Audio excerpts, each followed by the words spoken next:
Hello friends, welcome to the new episode of my channel. আমি অরিত্র। এখন এই ভিডিওর মধ্যে আমরা রাইজ অ্যান্ড ফল নিয়ে কথা বলবো ইমরান খানের। তো ইমরান খান 2007-08 এই সময়টাতে দুজন বলিউডে একটা ডেবিউ করেছিল। 2007-এ সাবারিয়া দিয়ে রণবীর কাপুর ডেবিউ করেছিল, যে আজকেও একজন সুপারস্টার হয়ে গেছে। অ্যানিমাল বিশাল বড় হিট দিয়েছে। এবং তার কিছু মাস পরেই 2008 সালে ডেবিউ করে হচ্ছে ইমরান খান, আমির খানের প্রোডাকশন, জানে তুই জানে না। এবং দেখুন, সেই সময় তো এখন যেরকম খালি মাস মুভিজই ওয়ার্ক করছে, অ্যাকশন বেসড ছবি চলছে, তখন তো সেরকম সিনারিওটা ছিল না। ভালো লাভ স্টোরি যদি হতো, রোম্যান্টিক কমেডি, ভালো গান যদি থাকতো, তাহলে ছবি হিট হতো। এবং একটা জিনিস দেখবেন, লক্ষ্য করবেন যে যখন নতুন হিরো কেউ আসে, তার কিছু পার্টিকুলার ফ্যাক্টরস থাকে যেগুলো কিন্তু ওয়ার্ক করে। আমি এস্টাবলিশ স্টারের কথা বলছি, আমি নতুন হিরোদের কথা বলছি। এক হচ্ছে গুড লুকস থাকতে হয়, যে কারণ হিরোদের ক্ষেত্রে female fan following is very very important. তো ইমরান খানের কিন্তু একটা ফিমেল ফ্যান ফলোয়িং প্রথম ছবির পরেই হয়ে গেছিলো, এবং সেটা হিউজ। রণবীর কাপুরের যেরকম হিউজ ক্রেজ ছিল মেয়েদের মধ্যে, এখনও আছে, সেমভাবে ইমরান খানেরও কিন্তু হয়ে গেছিলো। দ্বিতীয় যে জিনিসটা লাগে সেটা হচ্ছে, ইমরান খান সেই সময়টা যে উঠেছিল, তার যদি আপনি ছবি সিনেমার অ্যালবাম যদি দেখেন, সে কিন্তু প্রচুর হিট গানের পার্ট হয়েছে। তার ছবির গান কিন্তু খুব হিট ছিল। এবং আজকেও ইন্ডিয়াতে দাঁড়িয়ে একটা ছবির সাকসেস কিন্তু অনেকটা ডিপেন্ড করে হচ্ছে তার গান কতটা হিট হচ্ছে। এবার সে আরবান রমকম যে ছবিগুলো করেছে, তার গান কিন্তু সবসময় হিট হয়েছে। সেটা জানে তুই জানে না হোক, এক মে অর এক তু হোক, বা মেরে ব্রাদার কি দুলহন হোক, বা আই হেট লাভ স্টোরিজ হোক, এই ধরনের ছবির কিন্তু গান হিট হয়েছিল। ইভেন ব্রেক কে বাদের গানও কিন্তু হিট হয়েছিল। তো সেই জিনিসটাও তার ক্ষেত্রে ছিল। এবং এই আরবান রমকম স্পেসের মধ্যে সে কিন্তু নিজের একটা বেশ ভালো জায়গা করে নিয়েছিল। মানে তার জুটিগুলো বেশ অ্যাপ্রিসিয়েটেড হচ্ছিল। কিন্তু তাহলে কি এমন হলো যে রণবীর কাপুর টিকে গেল, কিন্তু ইমরান খান টিকতে পারলো না? সে একেবারে পুরোপুরি ছেড়ে দিল অ্যাক্টিং, এখন তো কাজই করে না। কেন এটা হলো? তো সেই জিনিসটা আমরা অ্যানালিসিস করবার চেষ্টা করব।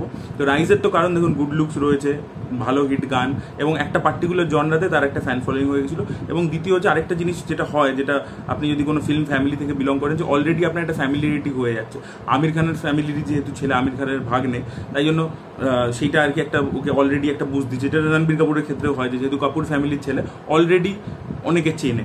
তো এটা দেখবেন যারা মানে স্টার কিডরা হয়, তাদের ছবি আসার আগেই কাজটা কতটা ভালো হলো সেটার উপর ডিপেন্ড করে না, তার আগেই তারা একটা লেভেলে প্রচার পেয়ে যায়। এখন তো সোশ্যাল মিডিয়ার যুগে আরও বেশি হচ্ছে সেটা, তখন এত বেশি ছিল না। বাট অলরেডি পেপার বলুন, ম্যাগাজিনস বলুন, তখন যে যে জিনিসপত্র ছিল, সেখানে কিন্তু অলরেডি এদেরকে নিয়ে লেখা হতো যে ডেবিউ করতে চলেছে, এরকম এরকম ব্যাপার। তো এরা দুজন কিন্তু খুবই মানে টক অফ দ্য টাউন ছিল, রণবীর কাপুর এবং ইমরান খান দুজনেই। এবং সালমান খান দেখবেন একটা কোনো ইন্টারভিউতে বলেছিল যে আমাদের পরে যদি কোনো নেক্সট জেনারেশন স্টার হয়ে থাকে, মানে হবে আর কি, সেটা রণবীর কাপুর এবং ইমরান খান। সেও অবধি বলে দিয়েছে। তো এটাই সবাই এক্সপেক্ট করেছিল। কিন্তু রণবীর কাপুর টিকে গেল, ইমরান খান টিকতে পারলো না। তার প্রথম কারণ হচ্ছে, যেটা আমার মনে হয় প্রথম রিজনটা, সেটা হচ্ছে যে ইমরান খানের ল্যাক অফ ভার্সেটাইলিটি। আরবান রমকম স্পেসের মধ্যে এই যে ছবিগুলোর এক্সাম্পল দিলাম, এক মে অর এক তু, মেরে ব্রাদার কি দুলহান, তারপরে কি বলে জানে তুই জানে না, আই হেট লাভ স্টোরিজ, এই ছবিগুলো যেরকম তার একটা লেভেল অব্দি ওয়ার্ক করেছে আরবান সেন্টার্সের মধ্যে, কিন্তু এর বাইরে যে কোনো জনরাতেও যখনই কাজ করতে গেছে, সেটা কিন্তু দর্শককে কখনো অ্যাকসেপ্টই করেনি। সেটা অ্যাকশন জনরার মধ্যে হোক, লাক বলে ছবিটা, once upon a time in Mumbai Dobara, কোনো ছবি কিন্তু মানে আউট অফ দিস স্পেস ওর কোনো ছবি কিন্তু ওয়ার্ক করেনি। এটা হচ্ছে প্রথম কারণ। এবং আরও একটা জিনিস হয়েছে, ও যখন একটু আর্টসি টাইপের ছবি করতে গেছে, দেখুন একটা টাইম হতে পারে যে কোনো হিরো ধরুন বড় হিট দিতে পারছে না, বা কোনো হিটই দিতে পারছে না, ছবি চলছে না, অনেক সময় তারা কি করে যে প্যারালাল কিছু ছবি করে, যেটা তাকে অ্যাপ্রিসিয়েশন দেয়।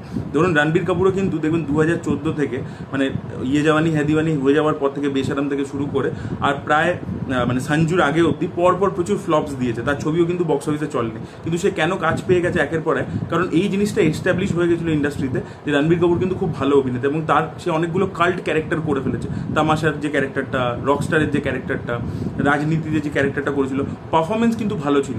রকেট সিং এর একটা কাল্ট ফলোয়িং ছিল। রকেট সিংও কিন্তু ছবিটা চলেনি কিন্তু বক্স অফিসে, কিন্তু ও কাল্ট ক্যারেক্টার অনেকগুলো করে নিয়েছে, যেগুলো কিন্তু একটা লেভেলে ক্রিটিক্যাল অ্যাপ্রিসিয়েশন পেয়েছে। ইমরান খান কিন্তু কোনোদিনই সেই লেভেলে ক্রিটিক্যাল অ্যাপ্রিসিয়েশন পায়নি। ইভেন বিশাল ভারদ্বাজের সাথেও যখন ছবি করছে, মাট্রু কি বিজলি কা মন্ডোলা, সেটাতেও কিন্তু সে তার পারফরমেন্স নিয়ে অ্যাপ্রিসিয়েটেড হয়নি। তো কোনো কাল্ট ক্যারেক্টার করেনি।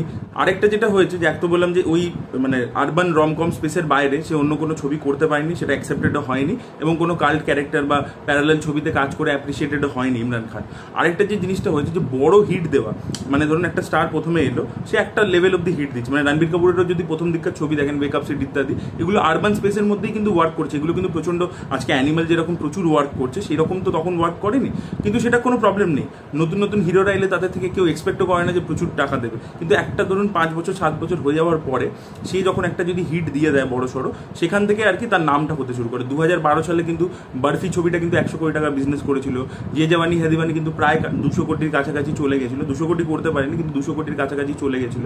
তো ওই মানে অ্যাকশন অবতারে না এসেও রণবীর কাপুর কিন্তু বড় হিট দিয়েছে। কিন্তু এই যতগুলো আরবান স্পেসের রমকম ইমরান খানের এক্সাম্পল দিলাম, সেগুলো কিন্তু কোনোটাই ওই লেভেলে মানে ইয়ে জাওয়ানি হ্যায় দিওয়ানি লেভেলে বড় হিট হয়নি। তো এবার কি হচ্ছে, মানে পারসেপশনটা একটা তৈরি হচ্ছে যে ও একমাত্র হিট দিতে পারে আমির খানের সাথে কাজ করলে, নাহলে একটা সার্টেন লেভেলের পরে ওর বিজনেসটা হয় না। কারণ দিল্লি বেল্লি করার পরে ও কিন্তু একটু টপ অফ দ্য টাউন হয়ে গেছিল, মানে আমির খান ওকে জানে তুই জানে না তে ব্রেক দিয়েছিল যখন, তখন একটা ওরকে নিয়ে কথা হয়েছিল, পরপর ওর ছবি করেছে, অনেকগুলো ছবি চলেনি, ওয়ার্ক করেনি সেভাবে।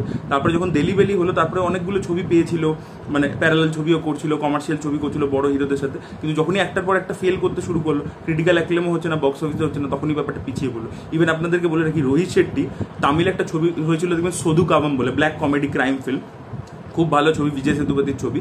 তো সেই ছবিটা রিমেক রাইটস কিনে হিন্দিতে রিমেক করার কথা ছিল ইমরান খানকে নিয়ে, কিন্তু সেই ছবিটাও কিন্তু বন্ধ হয়ে যায় এই কারণেই যে তাকে অন্য কোনো জনরাতে লোকে অ্যাকসেপ্টই করছে না। বিজয় সেতুপতির ক্যারেক্টারটা ইমরান খানের করার কথা ছিল। আবার দেখবেন 2015 ইত্যাদি নাগাদ বা 2014 থেকে ও আবার রমকম স্পেসের মধ্যে ফিরে ছবি করবার চেষ্টা করেছে, গড়ি তেরে প্যার মেয়ে, তারপরে কাট্টি বাট্টি বলে একটা ছবি করেছিল নিখিল আডবাণীর সাথে। বাট সেই সময় যেটা হয়ে গেছে 2014-15 থেকে সিনারিওটা ধীরে ধীরে চেঞ্জ হতে শুরু করেছে। তখন আর কি এই আয়ুষ্মান খুরানারা উঠছে, স্মল টাউন মানে হাই কনসেপ্ট ছবি যেগুলো সোশ্যাল মেসেজ ওরিয়েন্টেড স্মল টাউনের মধ্যে যে ছবি হবে, সেই ধরনের ছবি কিন্তু কিক ইন করা শুরু করছে। তখন এই আরবান স্পেসের ছবি, আরবান লাইফ, যে একটা বম্বে সাউথ বম্বের ছেলে, তার গল্প, এই জিনিসপত্রগুলো লোকে তখন দেখা কিন্তু কমিয়ে দিচ্ছে। মানে একটা তো শিফটও আসে, একটা ট্রেন্ড তো চেঞ্জ হয়, তো এই ট্রেন্ডটা কিন্তু তখন চেঞ্জ হতে শুরু করছিল। এবার সেই ট্রেন্ডটার সাথে ইমরান খানের মানে যে ইমেজটা ওর চলছিল, সেই ইমেজটা কিন্তু তারপরে একেবারেই ওয়ার্ক করেনি। তখন রাজকুমার রাও শুরু করে, তারপরে ভিকি কৌশল ধীরে ধীরে উঠতে শুরু করলো, আয়ুষ্মান খুরানা চলে এলো। এরা এই ধরনের ছবি কিন্তু বেশি করেছে, যেটা ওই সময় ট্রেন্ড ছিল। তারপরে ওই ট্রেন্ডটা এখন আবার পোস্ট কোভিডও ভেঙে গেছে। বাট এই ট্রেন্ডটা কিন্তু যখন চালু হলো, তখন কিন্তু ইমরান খান পুরোপুরি ফেড অ্যাওয়ে হয়ে গেল। এবং তার হয়তো নিজের পার্সোনালও কিছু কারণ ছিল, কারণ সে চাইলে যদি আরেকটু ট্রাই করতো, সে হয়তো অন্য স্পেসের মধ্যে কোনো একটা জায়গা খুঁজতে পারতো। কিন্তু আমার মনে হয় এটাই হচ্ছে কারণ তার ফলে। তো এই ছিল ইমরান খানের এবং রাইজ এবং ফল নিয়ে একটা অ্যানালিসিস। আপনাদের কি মতামত অবশ্যই কমেন্ট সেকশনে জানাবেন। এই ভিডিওটা ভালো লেগে থাকলে লাইক করুন, শেয়ার করুন, চ্যানেলকে সাবস্ক্রাইব করতে ভুলবেন না। Bye bye.